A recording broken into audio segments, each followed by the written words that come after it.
إن الصلاة تنهى عن الفحشاء والمنكر ولذكر الله أكبر.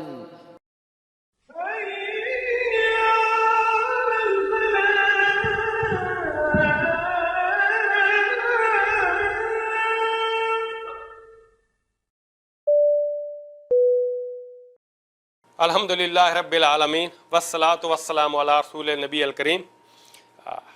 ہمارے نماز کا دوسرا جو موضوع تھا نماز کی اہمیت.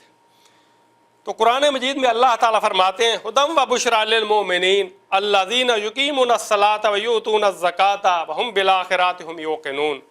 سورہ نمل میں اللہ تعالیٰ نے فرمایا کہ ہدایت اور خوشخبری ہے ان مومنین کے لیے جو نماز قائم کرتے ہیں، جو زکوٰۃ ادا کرتے ہیں اور جن کا آخرت پر کامل یقین ہے.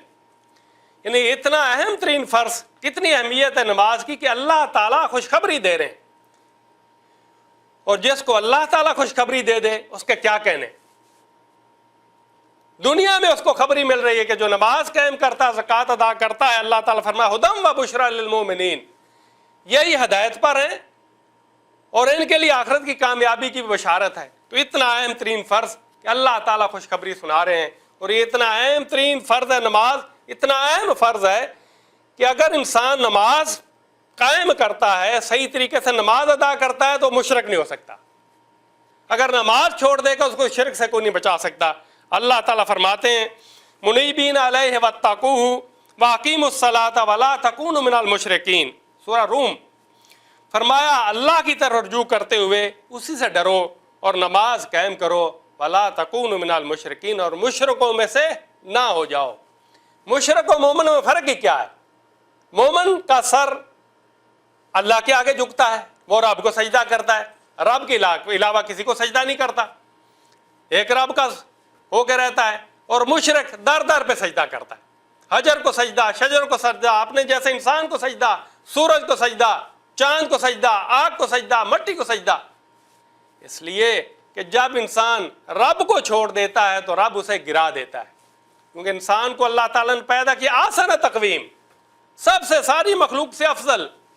لیکن جب رب کو سجدہ کرنا اس نے چھوڑ دیا تو رب نے اس کا کیا مقام کیا؟ اسفل سافلین، سب نیچوں سے نیچے کر دیا. اب اسے کہیں سکون نہیں ملتا ہے، وہ ساری عمر سجدے ہی سجدے کرتے ہوئے گزر جاتا ہے دنیا سے، سکون کی دولت سے نصیب نہیں ہوتی ہے. لیکن جس کا سر رب کے سامنے جھک جاتا ہے، پھر بڑے سے بڑے جابر کے سامنے، وقت کے فرعون کے سامنے وہ سر جھکتا نہیں، کٹ تو سکتا ہے، جھک نہیں سکتا. اس لیے شاعر نے فرمایا وہ ایک سجدہ جسے تو گرا سمجھتا ہے، ہزار سجدے سے آدمی کو دیتا ہے نجات. تو اتنا اہم ترین فرض کہ ایک سجدہ انسان کر لے، سارے سجدوں سے اس کی جان چھوٹ جاتی ہے، اور ایک رب کو سجدہ چھوڑ دیتا ہے پھر در در پہ جھکتا ہے، کہیں سکون کی دولت اس کو نصیب نہیں ہوتی. نبی اکرم صلی اللہ علیہ وسلم نے فرمایا، حضرت ابو ہریرہ رضی اللہ تعالیٰ راوی ہیں، کہ 5 نمازیں ان گناہوں کو مٹا دیتی ہیں جو ان کے درمیان ہوئے ہوں جب تک گناہ کبیرہ نہ کیا. یہ صحیح مسلم کی روایت ہے کہ جب آپ نے ایک نماز پڑھی اور دوسری نماز کے درمیان جو صغیرہ گناہ انسان سے ہو جاتے ہیں، اور بہت سارے صغیرہ گناہ ایسے ہیں جن کا انسان کو احساس بھی نہیں ہوتا، انجانے میں ہو جاتے ہیں. کوئی کسی کو برا کلمہ کہہ دیا، کوئی چیز پاؤں کے نیچے آ کے روند دی، کسی کی غیبت کر دی، کسی کی چغلی کر دی، اور انسان کو احساس نہیں ہوتا. تو اللہ تعالیٰ نبی صلی اللہ علیہ وسلم فرما رہے ہیں کہ ان نمازوں کے صدقے یہ صغیرہ گناہ نامہ اعمال سے صاف ہوتے رہتے ہیں. البتہ گناہ کبیرہ معاف نہیں ہوگا، اس کے لیے رب سے توبہ استغفار کرنا ہوگا. نماز کی اہمیت نبی صلی اللہ علیہ وسلم نے ایک مثال سے سمجھائی. آپ صلی اللہ علیہ وسلم نے صحابہ کرام سے پوچھا کہ کسی شخص کے گھر کے آگے ندی ہو اور اسے 5 وقت وہ نہائے تو کیا اس کے جسم پر میل کچیل رہے گا؟ صحابہ کرام نے عرض کی نہیں یا رسول اللہ. تو آپ صلی اللہ علیہ وسلم نے فرمایا اس کی مثال بالکل اسی طرح ہے، جو 5 وقت نماز ادا کرتا ہے اس کے نامہ اعمال میں گناہ صغیرہ بھی اسی طرح صاف ہوتے رہتے ہیں. صحیح بخاری اور صحیح مسلم میں یہ حدیث آئی ہے. مسند احمد میں روایت ہے، حضرت ابو ذر غفاری رضی اللہ تعالیٰ عنہ نبی اکرم صلی اللہ علیہ وسلم کے ساتھ ہیں، جاڑے کا موسم ہے، سردی کا موسم ہے. آپ صلی اللہ علیہ وآلہ وسلم باہر نکلتے ہیں تو درختوں سے پتے گر رہے ہیں. آپ صلی اللہ علیہ وآلہ وسلم ایک درخت کو پکڑ کے زور سے اس کی شاخ کو ہلاتے ہیں. جب پتے زور سے گرنے لگتے ہیں فرماتے ہیں یا ابا ذر. حضرت ابو ذر کہتے ہیں یا رسول اللہ حاضر.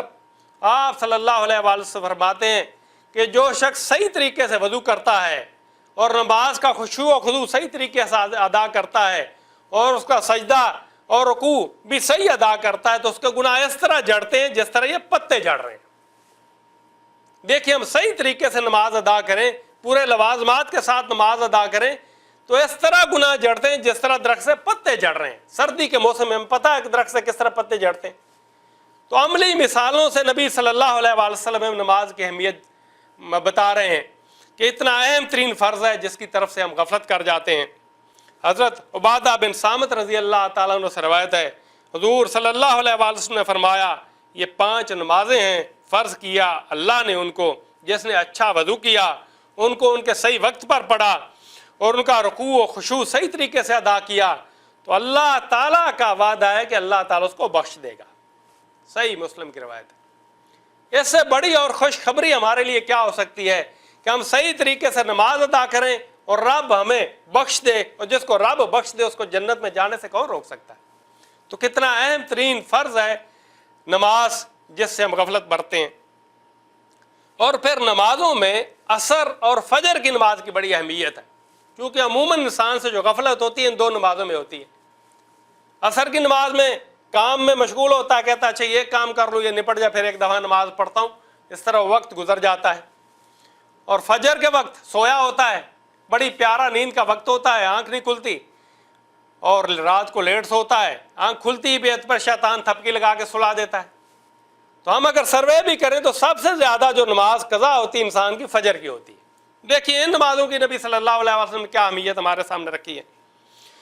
رسول اللہ صلی اللہ علیہ وسلم نے فرمایا وہ شخص ہرگز آگ میں داخل نہ ہوگا جو آفتاب کے طلوع اور غروب سے پہلے نماز پڑھے گا.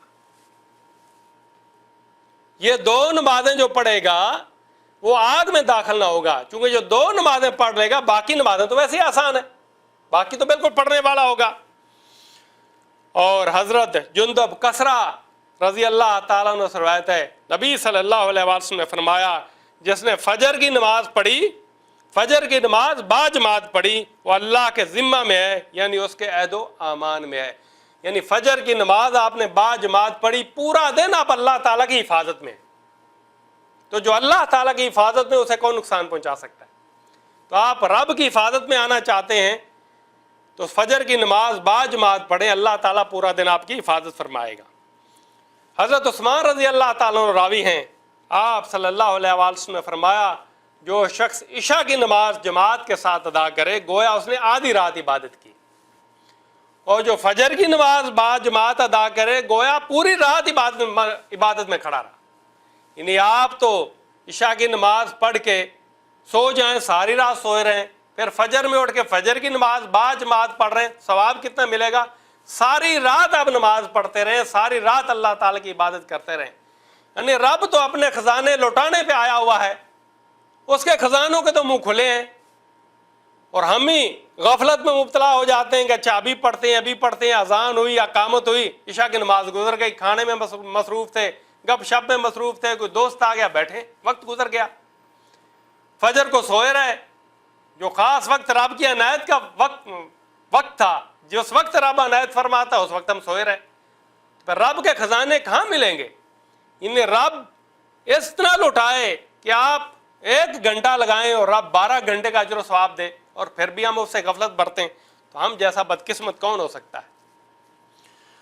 پھر نماز کی اور نماز باجماعت کی اہمیت کے اسباب سے اندازہ لگائیے کہ نبی صلی اللہ علیہ وسلم نے فرمایا کہ جس بستی یا دیہات میں 3 مسلمان ہو,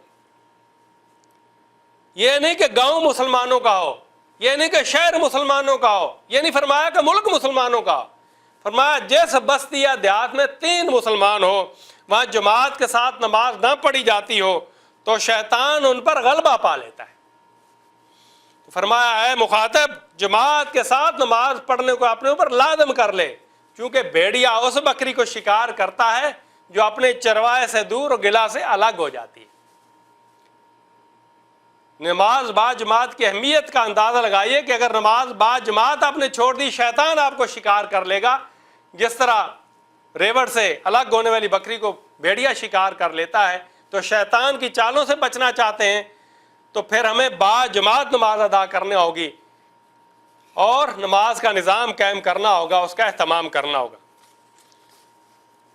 ابن عباس رضی اللہ تعالیٰ عنہ سے روایت ہے، رسول اللہ صلی اللہ علیہ وسلم نے فرمایا، جس نے مؤذن یعنی خدا کی طرف بلانے والے کی آواز سنی اور اسے کوئی ایسا عذر لاحق نہیں جو اس کی پکار پر اسے دوڑ پڑنے سے روکتا ہو، تو اس کی یہ نماز جو اس نے اکیلے پڑھی ہے قبول نہ کی جائے گی۔ لوگوں نے پوچھا عذر سے کیا مراد ہے، سوال کیا کہ عذر سے کیا مراد ہے؟ آپ صلی اللہ علیہ وسلم نے فرمایا ڈر اور بیماری۔ دو عذر ایسے ہیں جن میں گھر میں نماز پڑھنے کی اجازت ہے، یا تو آدمی بیمار ہے، مسجد میں چل کر جا نہیں سکتا، مجبور ہے تو گھر میں پڑھ سکتا ہے، یا جان کا خطرہ ہے، باہر طوفانی ہوا چلی ہوئی ہے، طوفانی بارش ہو رہی ہے، گولی چل رہی ہے، لڑائی جھگڑا ہو رہا ہے، تو اس حالت میں وہ گھر میں نماز پڑھ سکتا ہے۔ باقی اور کوئی صورت گھر میں نماز پڑھنے کی نہیں ہے، کیونکہ اب ہم یہ بہانہ تو کر نہیں سکتے کہ اذان نہیں سنی۔ اب تو ایسا بندوبست ہے، ایک یا 10 اذانیں ہم سنتے ہیں، شاید کوئی ایسا گوشہ نہیں ہوگا جہاں اذان کی آواز نہ سنائی دیتی ہو، ماشاءاللہ اتنے بڑے سپیکر ہیں۔ تو یہ تو بہانہ ہی ختم ہو گیا کہ اذان کی آواز نہیں سنائی دیتی۔ تو پھر اس کے بعد دو ہی عذر ہو سکتے ہیں، ڈر اور بیماری۔ اگر ہم یہ عذر نہیں ہے پھر بھی گھر نماز پڑھ کے اور خوش فہمی میں مبتلا ہے کہ نماز ہو گئی، تو یہ حدیث ہمارے سامنے ابو داؤد کی روایت ہے کہ وہ ایسی نماز اللہ تعالیٰ کے ہاں مقبول نہیں ہوتی۔ اور نماز با جماعت کی اہمیت کا اندازہ لگائیے، نبی صلی اللہ علیہ وسلم نے فرمایا عشاء اور فجر کی نماز با جماعت پڑھنا منافقوں پر بہت بھاری ہے، مسلمانوں پر نہیں، مومنوں پر نہیں، منافقوں پر بہت بھاری ہے۔ اگر ان کو بھی ان دونوں کو اجر معلوم ہوتا تو اپنے گھٹنوں کے بل چل کر ان نمازوں میں حاضر ہوتے۔ یعنی اتنا اجر ہے نماز با جماعت کا، عشاء اور فجر کی نماز کا، کہ اگر منافقوں کو بھی اس کے اجر کا پتہ چل جاتا تو وہ گھٹنوں کے بل، یعنی چل نہیں سکتے، گھٹنوں کے بل چل کے آتے۔ تو ایک مومن ہو، ایک مسلمان ہو، ایمان کا دعویٰ کرتا ہو، اور وہ عشاء کی نماز بھی جماعت کے ساتھ نہ پڑھے اور فجر کی جماعت کے ساتھ نہ پڑھے، اور پھر کہ میں نے پڑھ لی، میں تو بڑا پکا نمازی ہوں، پھر اس کو سوچنا چاہیے، اس کو غور کرنا چاہیے۔ اور سب سے بڑی اہمیت آپ کے سامنے رکھ رہا ہوں، آپ صلی اللہ علیہ وسلم نے فرمایا جو شخص 40 دن تکبیر اولیٰ کے ساتھ نماز پڑھے اس کے لیے 2 خلاصیاں لکھ دی جاتی ہیں، ایک خلاصی آگ سے اور دوسری نفاق سے۔ یعنی 40 دن تکبیر اولیٰ، جب نماز جماعت کھڑی ہوتی ہے اس سے پہلے جو اقامت ہوتی ہے اس میں وہ شامل ہو، تو تکبیر اولیٰ کے ساتھ 40 دن نماز پڑھے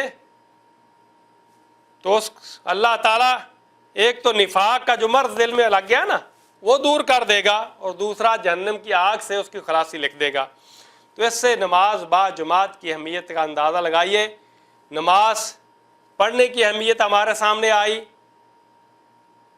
اور نماز با جماعت کی ہمارے سامنے اہمیت آئی کہ نماز با جماعت پڑھنے کا کتنا اجر و ثواب ہے، اور یہ بات بھی ہمارے سامنے آ گئی کہ اگر اذان سننے کے باوجود ہم جماعت کے ساتھ نماز نہیں پڑھتے تو گھر والی نماز نہیں ہوتی ہے۔